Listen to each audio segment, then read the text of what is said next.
Hello and welcome students. आज की video में हम बात करेंगे आइल्स 2026 में होने वाले चेंजेस के बारे में और हम 9 ऐसे इम्पॉर्टेंट चेंजेस को डिस्कस करेंगे और टेस्ट करेंगे कि क्या वाकई में ये चेंजेस आए हैं आइल्स में या फिर it's just the internet hype. और ये चीज़ हम रैंडमली डिसाइड नहीं करेंगे बल्कि हमारा पैरामीटर होगा आइल्स की 4 ऑफिशियल वेबसाइट्स, आइल्स की अपनी official website, British Council, IDP, and Cambridge. So let's start. If you have recently searched IELTS in 2026 on YouTube, you might have come across a lot of these videos where these YouTubers and tutors are claiming that IELTS 2026 में completely change हो गया और उन्होंने बारी बारी हर test के section में changes को डिस्कस किया है. So let's see if these claims are true or not.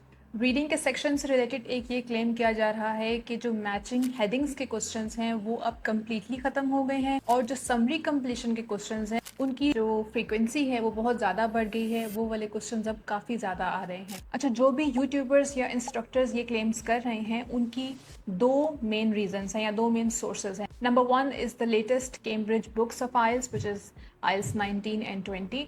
वो उसमें से क्वेश्चंस को देख रहे हैं कि किन टाइप्स ऑफ क्वेश्चंस की फ्रीक्वेंसी ज़्यादा है और किन की फ्रीक्वेंसी कम है और इसी के बेसिस पे उन्होंने ये एजम्पशंस जो हैं वो इस पे पहुंचे हैं, इस नतीजे पे पहुंचे हैं. और सेकंड जो सोर्स है वो ये है कि उनके स्टूडेंट्स जब जाके टेस्ट देते हैं, टेस्ट में अपीयर होते हैं तो वो उनको बताते हैं कि सर या मैम हमें ये क्वेश्चंस आए थे, इस टाइप के क्वेश्चंस आए थे और ये क्वेश्चंस नहीं आए थे. तो ये हैं उनकी दो सोर्सेज जो कि बहुत ईजिली स्टूडेंट्स को मिसलीड कर सकती हैं. यहाँ पे एज एन इंस्ट्रक्टर जो मेरा एक मेन कंसर्न और इशू है वो ये है कि एज अ स्टूडेंट हम भी स्टूडेंट रहे हुए हैं. हमें जब भी कोई इंस्ट्रक्टर ऐसे कहते थे कि बच्चे ये इंपॉर्टेंट नहीं है, ये वाले क्वेश्चंस, इस टाइप के क्वेश्चंस नहीं आएंगे, तो हम क्या करते थे कि हम उन क्वेश्चंस को more often than not prepare भी नहीं करते, देखते भी नहीं थे. तो स्टूडेंट को ये कहना कि इस टाइप्स के क्वेश्चंस जो हैं वो आपको आएंगे और इस तरह के क्वेश्चंस आपको नहीं आएंगे without having a proper data जो कि सपोर्ट करे आपके इस आर्ग्यूमेंट को, that is misleading your students. ये जो 4 वेबसाइट्स मैंने आपको बताई हैं, these are the only 4 reliable sources जहाँ से आपको प्रॉपर इंफॉर्मेशन मिलेगी. अगर तो ऐसी कोई चेंजेस होती तो वो यहाँ पे गिवन होती, लेकिन चूंकि वो यहाँ पे गिवन नहीं है इसका मतलब ये है कि ऐसा कुछ भी चेंजेस नहीं हो रहे. अगर एक इंस्ट्रक्टर के पास महीने के लेट से 100 बच्चे आते हैं या 200 बच्चे आते हैं और वो उनको बताते हैं कि सर हमें ऐसा पेपर आया, तो इसकी बेस पे अगर वो स्टूडेंट्स को, बाकी बच्चों को ये गाइड करें कि देखें आपके इस टाइप के क्वेश्चंस आएंगे, that is totally wrong because वो डेटा ही इतना कम और थोड़ा है कि आप उसकी बेस पे एजुकेटेड क्लेम मेक नहीं कर सकते. सो रीडिंग का टेस्ट आपका बिल्कुल चेंज नहीं हुआ. आपके सारे क्वेश्चंस जो हैं वो इंपॉर्टेंट हैं. ऑल क्वेश्चन टाइप्स की आप प्रॉपर प्रिपरेशन करके फिर अपना एग्जाम दें. अच्छा, रीडिंग से रिलेटेड ही एक और क्लेम जो है वो मेक किया जा रहा है कि रीडिंग में जो क्वेश्चंस हैं वो अब एक सीक्वेंस को फॉलो नहीं करते. अगर आपने रीडिंग का टेस्ट पहले लिया है या आपने इस टेस्ट की प्रैक्टिस की है तो आपको आइडिया होगा कि क्वेश्चन का जो ऑर्डर है वो पैसेज में भी ऑर्डर में आपके आंसर्स होते हैं, वो उसको फॉलो करता है. तो अब ये क्लेम मेक किया जा रहा है कि अब ऐसी बात नहीं है. अब क्वेश्चंस जो हैं वो रैंडमली पैसेज में जो है हैपहैजर्डली पड़े हुए हैं और आपने उनको ढूंढना है, बार बार पढ़ना है पैसेज को अपने आंसर तक पहुंचने के लिए. So again this is also an illogical claim. It does not hold any water. आपके कोई भी ऐसी ऑफिशियल वेबसाइट्स के ऊपर ऐसी कोई अपडेट्स नहीं आई जिसके अंदर उन्होंने इस चीज़ के बारे में बताया. आइल्स 2026 से पहले भी आइल्स में रीडिंग पार्ट में कुछ क्वेश्चंस में आपके आंसर्स ऑर्डर को फॉलो नहीं करते थे, but most of the questions do follow an order और अभी भी आपका यही पैटर्न है. So this is also a claim that is illogical and does not hold any truth. Okay, this one is my favourite.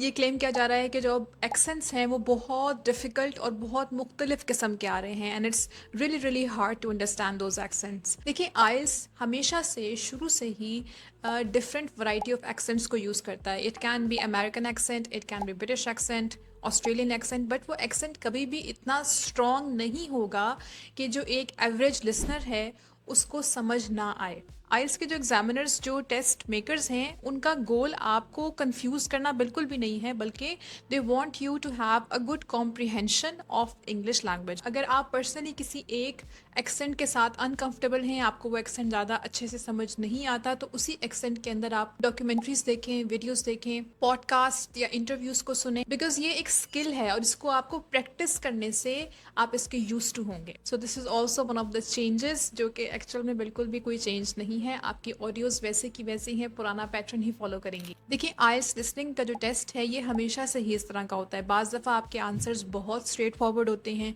बाज़ दफ़ा आपको थोड़ा सा टेक्स्ट को रीड करके खुद से कॉम्प्रिहेंड करके सिनोनिम्स देख के या फिर पैरेलल एक्सप्रेशंस को देख के फिर अपने आंसर को लिखना होता है।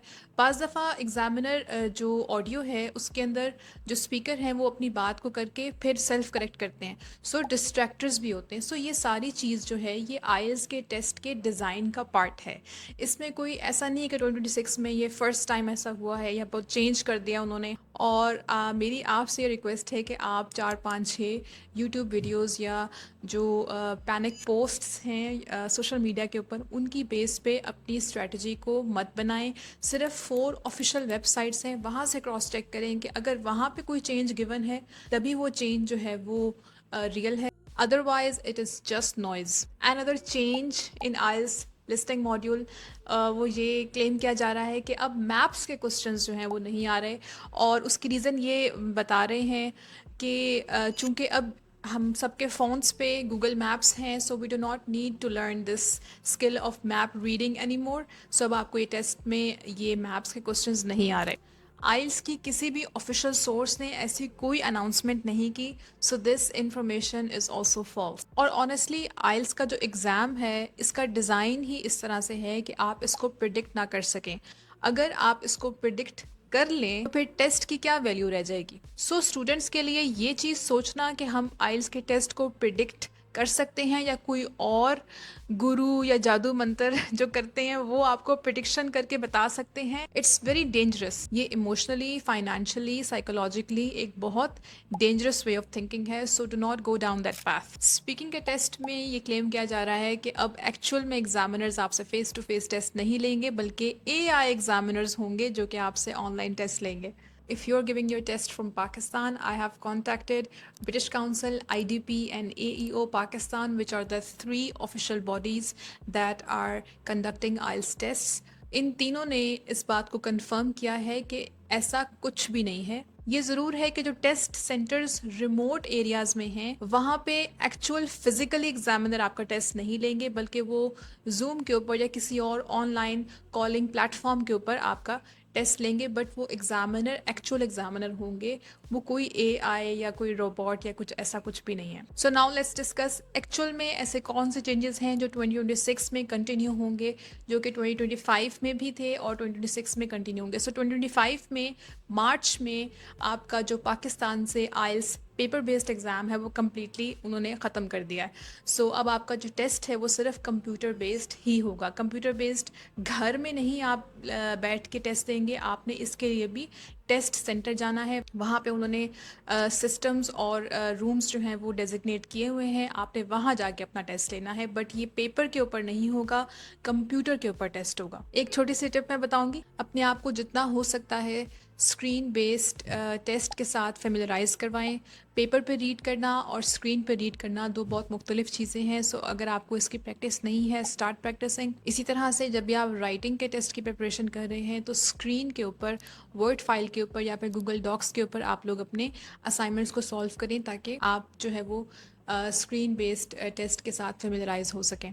और वन फाइनल चेंज 2026 में ये कि 1 स्किल रीटेक इज़ अवेलेबल। अगर आपका ओवरऑल आइल्स का टेस्ट स्कोर अच्छा है और जस्ट एक मॉड्यूल में आपके लेट्स से राइटिंग के अंदर कम बैंड्स आए हैं, तो जो राइटिंग का टेस्ट है वो आप दोबारा दे सकते हैं। इससे आपको दोबारा टेस्ट नहीं देना पड़ेगा, इससे आपको सारा टेस्ट दोबारा नहीं देना पड़ेगा, और it will save you time, effort and money. That was it for today's video. One final note पे वीडियो को एंड करते हैं कि आपने रीडिंग और लिसनिंग में सब के सब क्वेश्चन टाइप्स को प्रिपेयर करके जाना है और आपने यही सोचना है कि मुझे यही एग्जाम में आएगा। इसके अलावा स्पीकिंग के अंदर आपने जो 4 बैंड डिस्क्रिप्टर्स ऑफ स्पीकिंग है उनके ऊपर वर्क करना है, चाहे एग्जामिनर वीडियो कॉल के ऊपर आपका टेस्ट लें या फिर वो एक्चुअल में फेस टू फेस आपका टेस्ट लें, इट डज़ नॉट मैटर, आपकी सेम 4 स्किल्स का टेस्ट होगा। और फाइनली राइटिंग के लिए जो कुछ लोग ये भी कह रहे हैं कि जी स्पेसिफिक टाइप ऑफ क्वेश्चंस जो हैं वो ज़्यादा आ रहे हैं, दूसरे क्वेश्चंस कम आ रहे हैं, हर क्वेश्चन को प्रिपेयर करके जाएं ताकि आपको एग्जाम में कोई शॉक ना लगे। Thank you so much for watching the video. If you like the video, hit the like button and also subscribe for more such videos. Thank you.